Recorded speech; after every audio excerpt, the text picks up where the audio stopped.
Yes, in today's class we'll discuss about diamond structures and zinc blend structure जो होते हैं. Okay, so we'll start with diamond structure. So you can see in this figure, यहाँ पे ये figure 1 अगर मैं इसको लिखती हूँ. Okay, so this is a typical diamond structure. Diamond structure में क्या होता है कि आपके दो एटम्स होते हैं बेसिस में, ठीक है. वन इज एट 0 0 0, ठीक है, उसको ओरिजिन पे हम अज्यूम करते हैं. तो उसके रिस्पेक्ट में दूसरा जो एटम है वो 1/4 1/4 एंड 1/4 ये इंडिसेस पे आपका रखा जाएगा, ठीक है. तो FCC स्ट्रक्चर आपका होता है डायमंड में. ओके, FCC का मतलब आपका फेस सेंटर्ड होगा, मींस उसके आपने ये जो कन्वेंशनल सेल जो लिया है उसके फेसेस पे आप देख सकते हैं एटम्स रखे हुए हैं. ओके, तो इसमें क्या होता है कि दो टाइप के सब लैटिसेस होते हैं जो एक दूसरे के साथ एसोसिएटेड होते हैं और एक फेस सेंटर्ड क्यूबिक स्ट्रक्चर जो है वो बना लेते हैं, ठीक है. अब उसमें क्या होता है, जो दो सब लैटिसेस जो हुए हैं उसमें एक जो है सब lattice that will have its origin at 0 0 and the other will have its origin at 1/4 1/4 and 1/4. Okay, सो ये ओवरऑल जो आपका स्ट्रक्चर होगा वो क्या बनेगा, एक टेट्राहीड्रन के जैसे बन जाएगा, ठीक है. तो इसमें क्या होगा, अब आप इसका डिस्टेंस अगर आप देखेंगे, एक पॉइंट जो है ओरिजिन है 0 0 0 और एक पॉइंट है आपका 1/4 1/4 एंड 1/4. तो आप इसका अगर लेंथ मेजर करोगे इन दोनों पॉइंट्स के बीच का, तो it will be equivalent to 1/4 of the body diagonal of this lattice. जो आपने ये लेटिस लिया हुआ है, ठीक है, इसका फेस डायगोनल बॉडी डायगोनल जो लेंगे उसकी जो लेंथ होगी उसकी 1/4 का डिस्टेंस जो है आपका होगा इन दोनों के बीच में, ठीक है. तो इसका क्या मतलब हुआ कि आपका जो एटम है, हर एक एटम जो है that is having 4 closest neighbours, ठीक है. आप यहाँ से स्ट्रक्चर में भी देख सकते हैं. ओके, इसमें ये दो तरीके के आपके दिखाए हुए हैं एटम्स, ठीक है. डायमंड के ही है. डायमंड किस चीज़ का बना होता है, कार्बन का. तो कार्बन एटम ही होते हैं, लेकिन इन्होंने क्या दो सब लैटिस हमें बोले हैं. तो उन सब लैटिसेस के कार्बन एटम्स को डिफ्रेंशिएट करने के लिए एक ये मैंने यहाँ पे ग्रीन कलर का शो किया है और दूसरा जो है वो ब्लू कलर का शो किया है. तो अगर आप देखेंगे तो यहाँ पे एक जो है ग्रीन कलर का that is interacting with 4 atoms. 4 blue colour के एटम्स से जो है इसका इंटरेक्शन हो रहा है. एक ये हो गया 1, ठीक है, 2 3 एंड 4, ठीक है. ऐसे ये वाला जो है ये भी 1 2 3 एंड 4. तो हर एक जो ये ग्रीन वाला जो एटम है, ठीक है, जो 1/4 1/4 उस पर रखा हुआ है जिसका ओरिजिन दिस सब लैटिस का, उसको हमने ग्रीन कलर वाला अगर अज्यूम कर लिया तो ब्लू वाले सब लैटिस के साथ ये 4 एटम्स के साथ इंटरेक्ट कर रहा है. सिमिलरली अगर आप इसका एक कोई ब्लू एटम का देखेंगे, ठीक है, तो वो भी आपका जो है 4 ग्रीन एटम्स के साथ कंबाइन कर रहा होगा. कैसे, यहाँ पे ये ब्लू वाला है, ठीक है, दो तो आपके इधर आप देख ही रहे हो कि एक ये इधर ग्रीन वाले से कर रहा है, एक इधर ग्रीन वाले से कर रहा है. नीचे आप इसको एक्सटेंड करोगे तो दो नीचे वाले सब लैटिस के भी एटम्स इसके साथ आ जाएंगे. तो आपका हर एक जो कार्बन एटम है that is interacting with 4 closest neighbours, ठीक है. तो ये क्या है, जो 4 पॉइंट्स जो आपके बनेंगे वो क्या होंगे, एक टेट्राहीड्रन जो है आपका स्ट्रक्चर बनेगा उसके कॉर्नर्स पे रखे हुए होंगे. जैसे कि आप इस स्ट्रक्चर में अगर आप देखेंगे इसमें फिगर 2 में, ठीक है, यहाँ पे ये एक कार्बन एटम है जो कि 4 एटम से इंटरेक्ट कर रहा है, 1 2 3 4, ठीक है. ऐसे ये वाला जो है अगेन आगे 4 एटम्स के साथ अटैच हो गया है, ठीक है, ठीक है. इस तरीके से ये वाला जो है ये भी देखो 1 2 3 4, ठीक है. तो ये क्या है, आपके एक तरीके से जो है रेगुलर टेट्राहीड्रन जो है आपके बन रहे हैं. तो आपका जो स्ट्रक्चर जो है वो FCC है, ओके. और एक आपका जो कन्वेंशनल सेल है उसमें ऐसे ऐसे 4 रेगुलर टेट्राहीड्रन्स जो है वो आपके आ जाएंगे, ठीक है.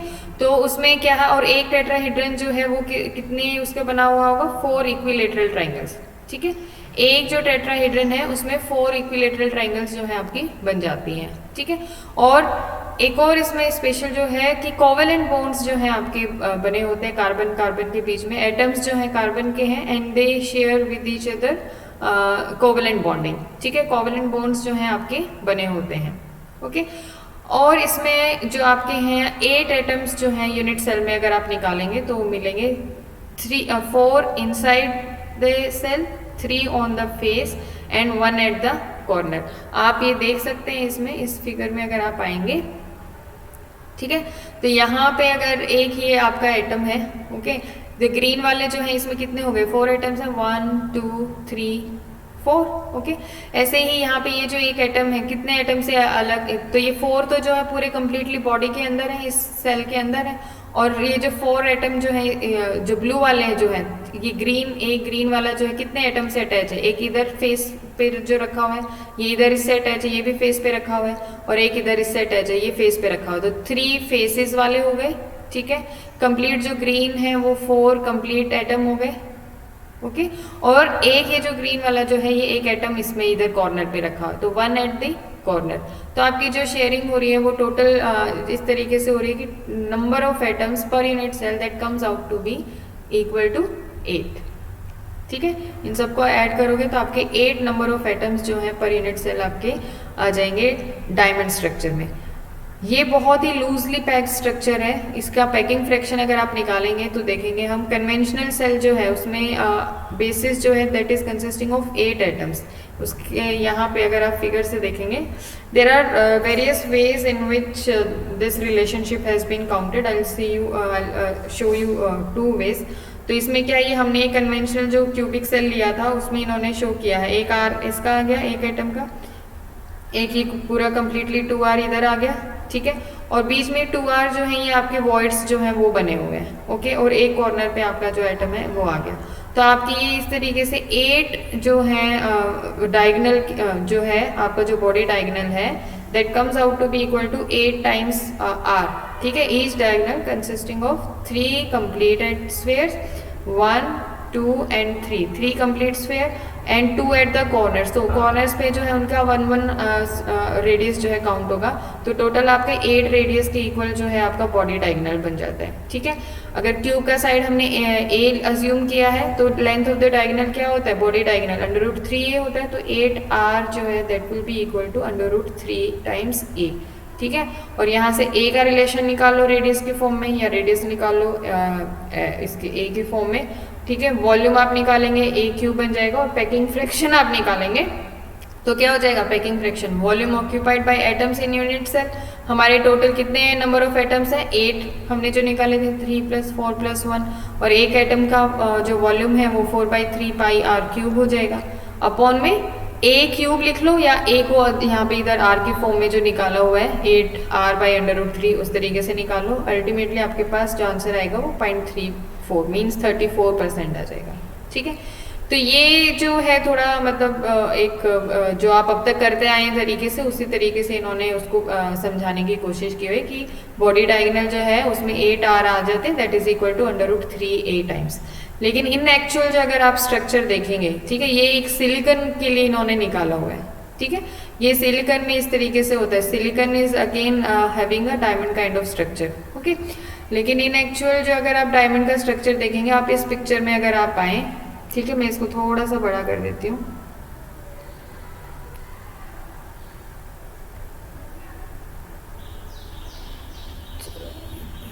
इधर इसमें देखें, ये आपका जो स्ट्रक्चर मैंने शो किया था ऊपर, ये वही स्ट्रक्चर है, ठीक है, ओके। तो इसमें क्या है, यहाँ पे ये आपका ग्रीन वाला आइटम था, और जो ब्लू वाले आइटम्स है वो यहाँ पे ये जो रेड वाले आइटम्स है ये वही आइटम्स है, ठीक है। तो यहाँ पे एक इससे इंटरेक्ट कर रहा है फेस पे, एक इससे इंटरेक्ट कर रहा है, और एक इस पे इंटरेक्ट कर रहा है, और एक ये कॉर्नर पे जो रखा हुआ है वो। तो ये आपका एक टेट्राहेड्रन जो स्ट्रक्चर है वो है इधर वाला, ठीक है। तो इसमें अगर आप देखेंगे तो यहाँ पे नियरेस्ट अगर आप कैलकुलेट करेंगे तो आपका जो वेक्टर डायग्राम है वो इस तरीके से बनेगा, ठीक है। कि आपका यहाँ पे अगर मैं अज्यूम करूँ स्ट्रक्चर वाला जो है एटम, ये वाला बॉडी डायगोनल मैं दिखना चाह रही थी, फिर ये 2 एटम्स जो हैं आपके, एक ये इधर से आपका जाएगा, ठीक है। एक लाइन में इधर से ऐसे ड्रॉ करूँ, ठीक है, एक लाइन में इधर से ऐसे ड्रॉ करूँ, और फिर मैं इसको और इसको ज्वाइन करूँ, ठीक है। और यहाँ पे ये इस तरीके से करूँ, तो यहाँ पे ये वाला लाइन जो है XZ जो है वो ये वाली चीज़ बन जाएगी, ये X ये Z, ठीक है। यहाँ से X ये W, ठीक है, और ये W से Y आपका इन दोनों के बीच में चला जाएगा, ठीक है। ये W और ये हो जाएगा आपका Y, ठीक है। तो यहाँ पे ये W और ये Y, ठीक है, ये W। तो आपका जो ये टेट्राहीड्रल में जो आपके नियरेस्ट नेबर हैं उसको लेके जो आपका बनेगा वो स्ट्रक्चर वो ये बनेगा। तो टेट्राहीड्रल का जो डायगोनल है वो हमने कैलकुलेट किया हुआ है यहाँ पे। तो आपका XZ जो है, XZ क्या हो जाएगा, XY प्लस YZ का होल स्क्वायर, ठीक है, ऐसे ही बनेगा। XZ जो है that is equal to 2R। यहाँ पे ये देखो X और Z, इसमें 2R जो है आपके आ रही है, ये एटम एक दूसरे को अगर टच कर रहे होंगे तो यहाँ पे ये 2R के इक्वल हो गया। और XZ कितने के बराबर है, XY का होल स्क्वायर प्लस YZ का होल स्क्वायर, ठीक है, YZ का होल स्क्वायर। और XY जो है अगेन क्या हो जाएगा, XW का होल स्क्वायर प्लस WY का होल स्क्वायर। तो ये क्या है, XW क्या है, ये डिस्टेंस x और ये w, ये कितने डिस्टेंस पे रखा होता है, ये एक सब लैटिस जिसका ओरिजिन में हमने 0 0 0 पे अज्यूम किया था। और w जो है, जो ग्रीन वाला जो एटम है जो बिल्कुल इनसाइड बॉडी है, दूसरा सब लैटिस है, उसका एटम है, उसका ओरिजिन हमने 1/4 1/4 1/4 पे अज्यूम किया था, है ना। तो ये जो है डिस्टेंस कितना हो जाएगा, a/4 के इक्वल हो जाएगा 1/4, ठीक है। ऐसे ही WY से जो इसका डिस्टेंस होगा वो अगेन a/4 ही रहेगा, ठीक है। और YZ जो है अगेन, YZ क्या था, यहाँ से ये इधर से इधर, वो दूसरे सब लैटिस का इधर से इधर, तो a/4 का होल स्क्वायर, ठीक है। तो आपकी ये जो तीनों जो साइड्स हैं a/4 हो गया, a/4 हो गया, a/4 हो गया, ठीक है। आप एक तरीके से लगा सकते हैं जो टेट्राहीड्रल जो आपका बन रहा था यहाँ पे, ये जो स्ट्रक्चर है यहाँ पे, ठीक है, इससे अगर आप देखेंगे तो यहाँ पे ये जो ओरिजिन है ये भी 1/4, ये 0 0 पे है, तो ये 1/4 1/4, ठीक है। ऐसे ही इससे इसका डिस्टेंस भी 1/4 1/4, और इन दोनों का भी आपस में 1/4 1/4 होगा। क्यों होगा 1/4, क्योंकि हमने एज्यूम किया है कि ये जो टेट्राहीड्रल है वो रेगुलर टेट्राहीड्रल है जिसमें 4 ट्राइंगल्स जो है इक्विलेटरल ट्राइंगल्स कंसिस्ट करती हैं। तो इसमें ये इसका और इसका डिस्टेंस जो है 2 और 3 पॉइंट का भी 1/4 1/4 इस तरीके से रहेगा, तो a/4 होता है वो। ऐसे ही 3/4 का भी डिस्टेंस जो है वो a/4 के इक्वल है, ये भी a/4 है, और इधर से ये भी a/4 है, ठीक है। इक्विलेटरल ट्राइंगल्स जो है आपकी बनेंगी तो उसमें जो साइड्स हैं वो सब इक्वल लेंथ की होंगी। तो इस तरीके से आपका जो यहाँ पे XY होल स्क्वायर जो बनेगा that will B 3 times a/4 का होल स्क्वायर, ठीक है। और XZ में कितने एटम्स आ रहे हैं आपके, हाफ ऑफ 2 एटम्स आ रहे हैं, मीन्स 2R, ठीक है। तो 2R whole square XY square is 2R square is equal to 3A square by 16, okay. यहाँ से 4R square is equal to 3A square by 16, and R square क्या हो जाएगा, 3A square by 64, and R will be √3A by 8। This is the same relationship which we have done earlier, ठीक है। यहाँ पे ये जो हमने इधर से निकाला था इससे भी यही हमारा रिलेशनशिप आया था, ठीक है। So you can do either way, किसी भी तरीके से आप इसको करना चाहें जो आपको इजी लगे उस तरीके से कर सकते हैं। अगेन इन्होंने वही पैकिंग फ्रैक्शन निकाला है that comes out to be 34%, ठीक है। So this was about your diamond structure. तो एक बार हम रिवाइज करते हैं। डायमंड स्ट्रक्चर में क्या है, FCC स्ट्रक्चर आपका बनता है, और इसमें 2 सब लैटिसेस होते हैं जिसमें एक का ओरिजिन 0 0 0 पे होता है और दूसरे का ओरिजिन 1/4 1/4 एंड 1/4, ओके। और आपका अगर जो कन्वेंशनल सेल है उसका जो डिस्टेंस है एटॉमिक सेल का वो हमने अगर A लिया है, तो जो आपके रेगुलर जो बनते हैं टेट्राहीड्रल बनते हैं तो वो एक 4 इक्विलेटरल ट्राइंगल्स के इक्विवेलेंट एक रेगुलर टेट्राहीड्रल बनता है, और जिसमें कि आपके जो एटम्स होंगे a/4 a/4 a/4 इस तरीके से डिस्टेंस पे रखे हुए हैं। एक एटम जो है 4 नियरेस्ट नेबर्स के साथ कोऑर्डिनेट कर रहा है, और इसमें पैकिंग फ्रैक्शन जो है वो आपका होता है 34%। 34% है तो इसलिए हम इसको लूजली पैक्ड स्ट्रक्चर्स भी बोलते हैं। तो डायमंड में क्या होता है कि दोनों ही एटम्स जो हैं, जो सब लैटिसेस जो हैं, 2 सब लैटिस जो हमने लिए हैं जो एक दूसरे के साथ एसोसिएट कर रहे हैं, they both are consisting of same atom, means carbon atom ही है दोनों में, बस उनके ओरिजिन हमने क्या शिफ्ट किए हुए हैं और उनको फिर हमने इंटरपेनिट्रेट कर दिया है, ठीक है। 2 कन्वेंशनल सेल हमने लिए, ठीक है, FCC, और उनको हमने एक दूसरे में एसोसिएट कर दिया है कि एक का ओरिजिन 0 0 पे आ जाए और दूसरे का 1/4 1/4 पे आ जाए, लेकिन है दोनों ही कार्बन एटम्स, और उसमें कार्बन कार्बन के बीच में बॉन्डिंग जो है वो कोवलेंट बॉन्डिंग है। Okay, now next come this zinc blende structure. ठीक है, तो जिंक ब्लेंड में क्या है आपका, जैसे डायमंड स्ट्रक्चर है सिमिलरली सेम वैसा ही स्ट्रक्चर है, ओनली डिफरेंस इज कि इसमें आपके जो बेसिस जो हैं वो एटम्स जो है वो अलग अलग है, उसमें दोनों सेम थे कार्बन कार्बन के, इसमें जो है आपके अलग अलग है, स्पीशीज जो है वो डिफरेंट है।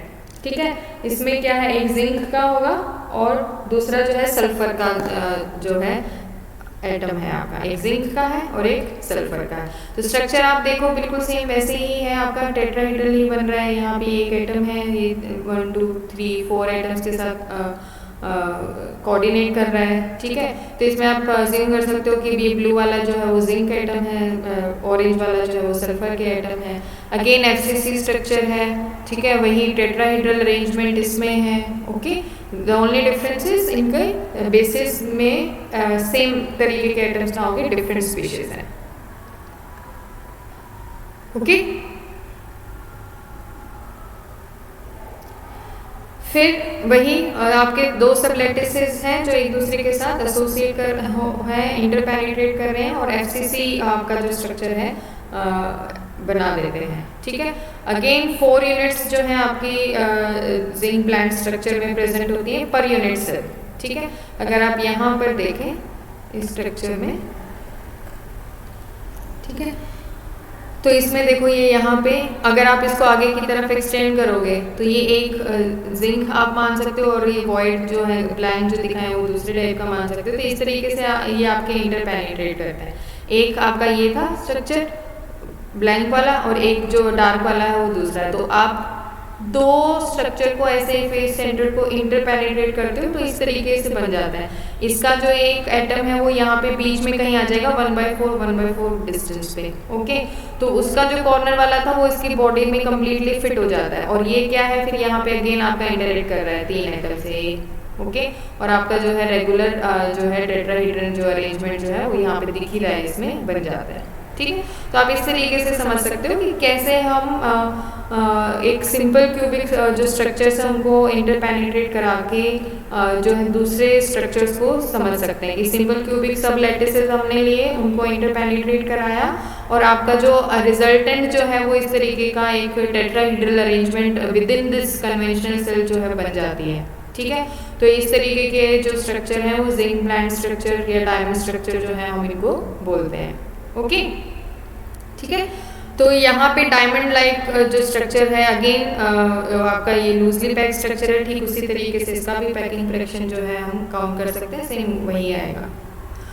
और लेकिन इसमें डिफरेंस जो है वो थोड़ा ये है, अब अनलाइक एटम्स हैं, अनलाइक मीन्स आपके डायमंड में तो क्या थे, दोनों कार्बन कार्बन के थे, इसमें क्या है जिंक और सल्फर के हैं, तो इसमें जो इन्वर्जन सिमेट्री जो है वो नहीं बन पाती है। जिंक सल्फर में जिंक ब्लेंड स्ट्रक्चर जो है उसमें इन्वर्जन सिमेट्री जो है वो नहीं बन पाएगी। डायमंड में तो सेम होती है, तो आप इन्वर्जन सिमेट्री देख सकते हो, मीन्स आपको आप उसको किसी भी तरीके से इन्वर्ट कर लो तो आपको सेम स्ट्रक्चर जो है आपका दिखाई देगा, लेकिन जिंक ब्लेंड में इस तरीके से नहीं होगा। तो इसमें इन्वर्जन जो सिमेट्री है वो नहीं होती है about the mid point of line joining the closest neighbour atoms. Means यहाँ पे ये जो एटम है, ठीक है, ऑरेंज वाला जो है, इसको आप अलग अलग डायरेक्शन से देखोगे तो आपकी मतलब इन्वर्जन अगर आप करोगे कि आपको इस तरफ से भी देखो और इस तरफ से भी देखो तो सेम स्ट्रक्चर जो है नहीं मिलेगा, लेकिन कार्बन में जो है आपका मिल जाएगा। Okay, there are few other examples कि गैलियम आर्सेनाइड जो है, कॉपर क्लोरीन, AgI, CdS, ये सब जो है, सिलिकॉन कार्बन, गैलियम फास्फोरस, ठीक है, कैडमियम सल्फर, ये सब जो है आपके जिंक ब्लेंड स्ट्रक्चर पोजेस करते हैं, जो कि FCC स्ट्रक्चर है, 2 सब लैटिसेस हैं और इंटरपेनिट्रेट कर रहे हैं। इनमें भी आपका बेसिस क्या है, 2 अलग टाइप के स्पीशीज हैं। It is unlike as that of your diamond structure. Okay, so this was about your zinc blend structure and diamond structure. With this, this chapter is complete.